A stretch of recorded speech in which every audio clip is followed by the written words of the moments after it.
Greetings ladies and gents, welcome back to War Thunder with Mags. I'm going to bring you a bit of an arcade match from my Russians today. My new tier 9-8 lineup. Now for those of you who watched my Red Heat video featuring the premium aircopter in the Russian line would have heard me say that I've never flown an aircraft in the Russian line above tier 7, the top aircraft being the premium aircopter.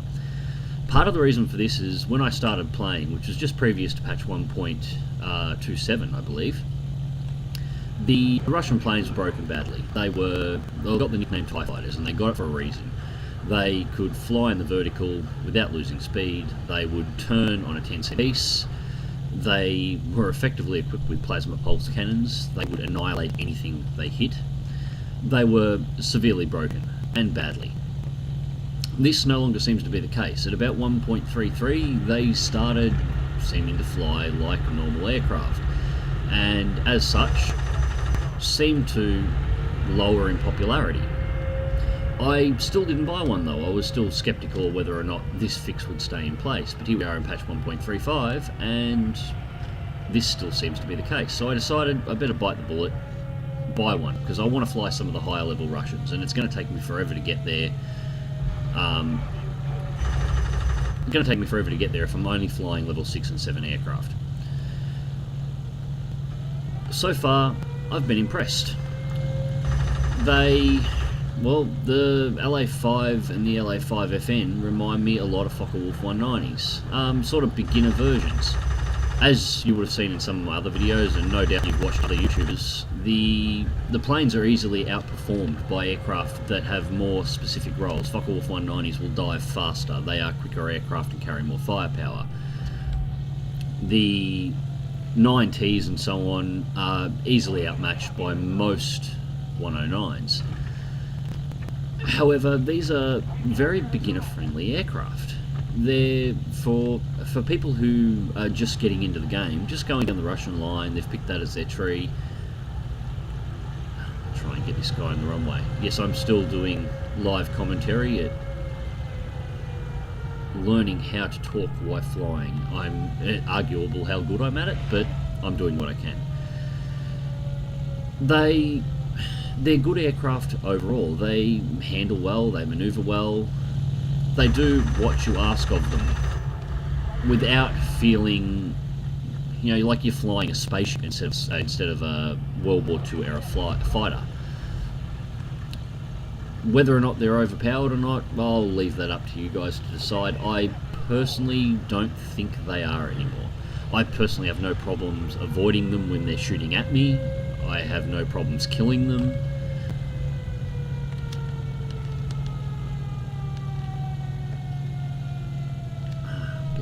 Around. Oh, ouch. That wasn't what I was after. Yeah, they seem to be far more balanced within the game now, which is most certainly a good thing for the game overall. They were ridiculous beforehand. So anyway, here we are. Domination map.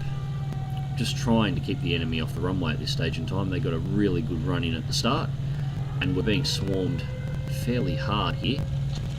As you can see, I've taken excessive wing damage. I'm having to go full right roll in order to keep this thing flying straight and level. And doing stuff like that is not helping my cause. I've received a few emails too asking people why I haven't put up another video recently. I work 2 jobs, and well, I'm a DJ as one of my second jobs, so weekend work tends to be fairly busy, but usually I don't have to work during the day, which corrects this problem. This weekend, however, has been different. I've been working an insane amount of hours, and I just haven't had time to get videos up at this stage. So I'm going to have to make up for it over the next week. I'm going to try and get three or four videos up over the next 3 or 4 days. Upcoming videos to expect. I'm still working on my G6 for review. Got him. Still working on my G6 review. I won't review aircraft that I haven't fully upgraded, so until it's there, I won't be doing that. The G6 was one of the few Focke-Wulf 190s, or the only ME109 that I didn't fly. I avoided it due to its excessive repair cost. So I'm back playing at the moment to get the unlocks on it at the moment, and it requires quite a lot of XP to get that thing fully unlocked. So it is definitely a work in progress. There will be a review of the Meteor F3 coming up. My F3 is fully upgraded. I just haven't got around to doing the review on it. Battles, it should be fairly easy to get at the moment, however. The alternate history map, as I'm sure we're all getting a bit sick and tired of it being in rotation, is making it very easy to get battles in just about everything jet-wise that is not Japanese. I've also hit level 18 in the Americans, so there will be an F-80C review coming up. I have purchased it along with the Bearcats. I blew about 4 million credits in game purchasing aircraft. They are in the process of getting their upgrades, and then I'll find them out. First impressions on the F-80C are pretty good at this stage in time, even stock. It's bloody fast. It's scary fast. So, being a domination map, trying to keep them from getting too many points up here, I'm targeting their fighters as I should. Trying to get in sneaky shots on pilots that aren't paying attention, but I want their bombers gone. A lot of people on domination maps forget about the bombers. You have to remember... Pretty sure I've got him there.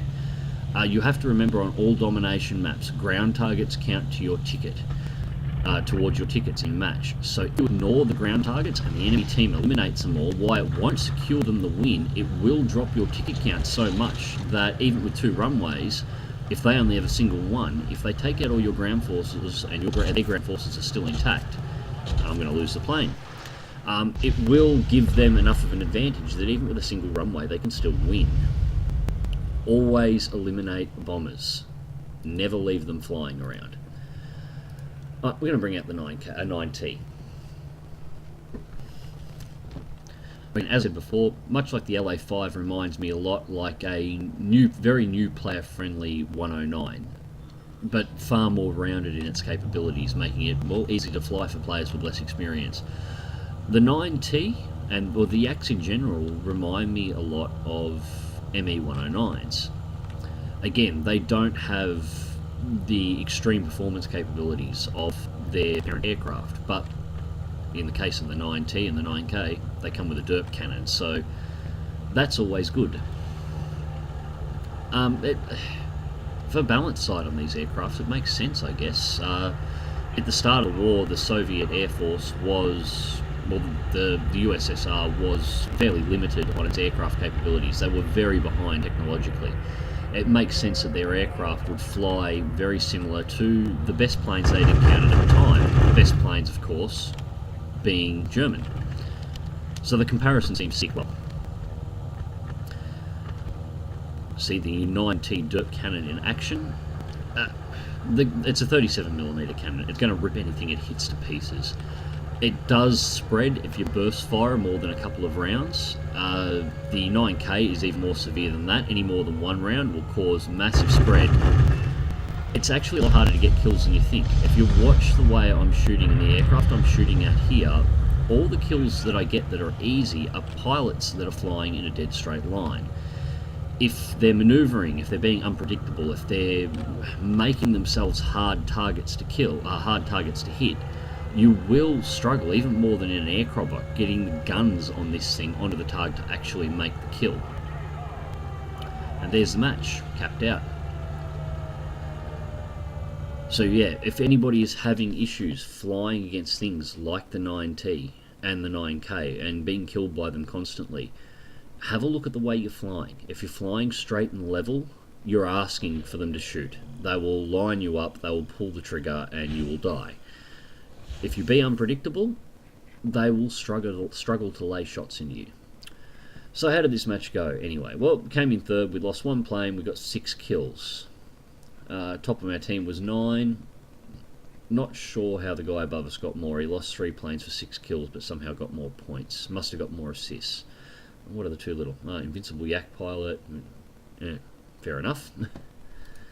Results, 23,000 credits, nearly 24. 28,850 XP. with a premium undoubled. Not a bad little grinding line.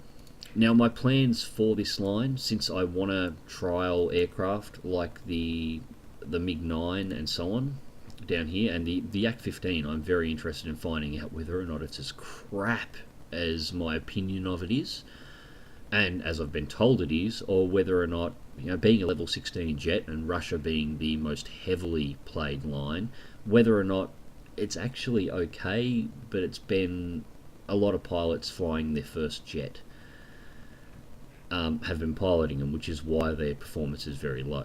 So my plan is for this line, I'm not going to grind them till I max them out. I'm just going to grind them till I've got all the unlocks on each aircraft in the line, and then I'm going to step up a line. So the next one will be going up to the Yak-3s and the Yak-3P, and use whatever filler is available to fill in the rest of the line. I will probably throw a Ur in there because I haven't bought one yet.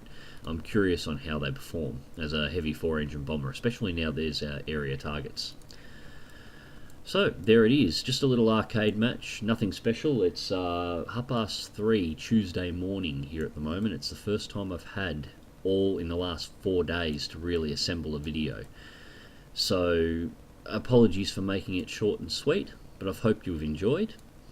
If you want to see more, please subscribe. If you like, click the like button.